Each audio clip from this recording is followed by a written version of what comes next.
Peggy Noonan is a Wall Street Journal columnist and CBS News contributor. All right, Peggy, so Mr. Trump was clear that he would sue these accusers after Election Day. What did you make of those comments from him? Well, I just found it somewhat astounding that in his bigly billed closing argument, in his big speech, which had been very seriously put forward to the press as a big speech at Gettysburg, he spent time talking about these issues that are his immediate political problem, and they've got him all riled up.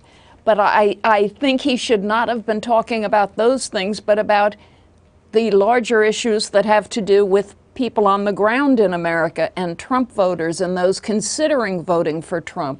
So I just thought that was an odd lost opportunity, I think, Elaine. Beyond that, I guess he'll sue somebody after the election is over. He seems to enjoy suing people. Peggy, I wonder what your sense is of the tone that Trump's campaign wants to set in these final days of the election. Well, we've got 2 weeks. You ought to be, wherever you stand in the polls in politics, you ought to be making a valiant effort, you know? You ought to be putting your best foot forward every day. You ought to be talking about how huge the stakes are. You ought to be talking about what is not working in America, why America feels so alienated from Washington and angry at Washington and distrustful towards Washington. You ought to be talking about as he did somewhat in that speech, but it was the second half of the speech. It should be the first half. He ought to be talking about what he will do to make it better. You ought to fight valiantly right to the end. You may get lucky, you may not, but you ought to be elevating your campaign and not just mucking around, you know, at the bottom. Let me ask you about Hillary Clinton. We learned that her campaign is now making a push into Utah.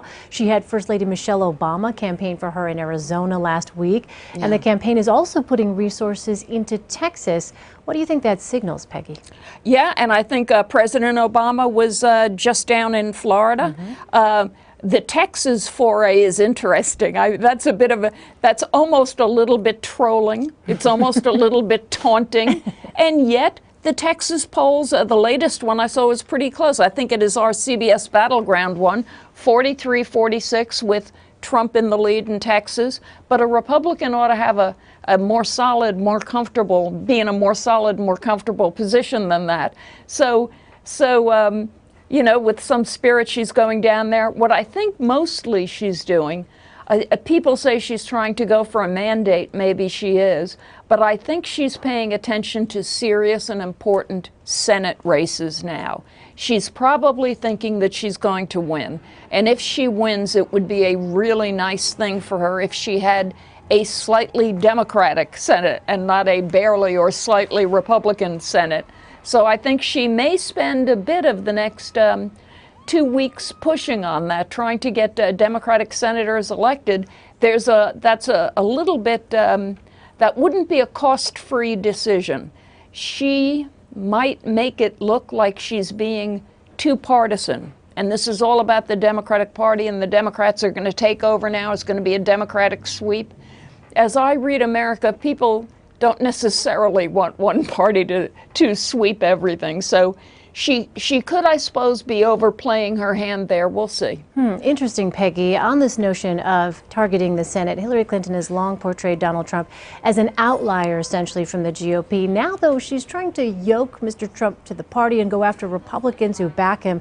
Saturday, for example, she went after Pennsylvania Senator Pat Toomey, and let's play a little bit of that for our viewers. Pat Toomey heard Donald attack a grieving Gold Star family who lost their son in Iraq. He heard Donald call Mexican immigrants rapists. He heard him say terrible things about women.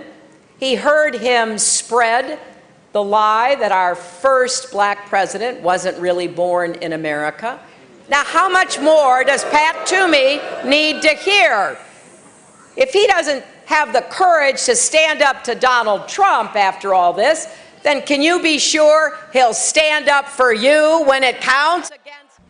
All right, so President Obama, as you know, Peggy, has been doing this for months. You just mentioned this notion of possibly overplaying one's hand when it comes to this issue, given the appetite out there among the electorate. What do you make of the timing of this from Hillary Clinton right now? Well, she's got 2 weeks to go, and again, I think the Senate is much on her mind. I think she can't, she's an old hand at politics, and that's politicking. She's trolling a little bit. She's trying to put Pat Toomey of Pennsylvania, an important state, with a close Senate election going on. She's trying to put him on the defensive, trying to put him up against the wall and have to answer media questions the next hour and the next day about his position on Donald Trump, whose fortunes don't look so good at the moment. We'll see how it goes, but if trends continue, that probably won't work. But heck, she's doing politics. When she makes the argument that she makes with all the things Donald Trump has said over the past 15 or 16 months on the campaign trail, I don't know if that will be re-electrifying for people, or if they'll say, oh, I've heard that a million times. I'm sort of tired of that. But what she's doing seems to me to be standard, reasonable politics in going forward in this way and paying attention to the Senate. But she has 2 weeks now, and we'll see if in that time she starts to overplay her hand a little bit. All right. Peggy Noonan in Washington. Peggy, always great to have your insight. Thank you. Thanks, Elaine.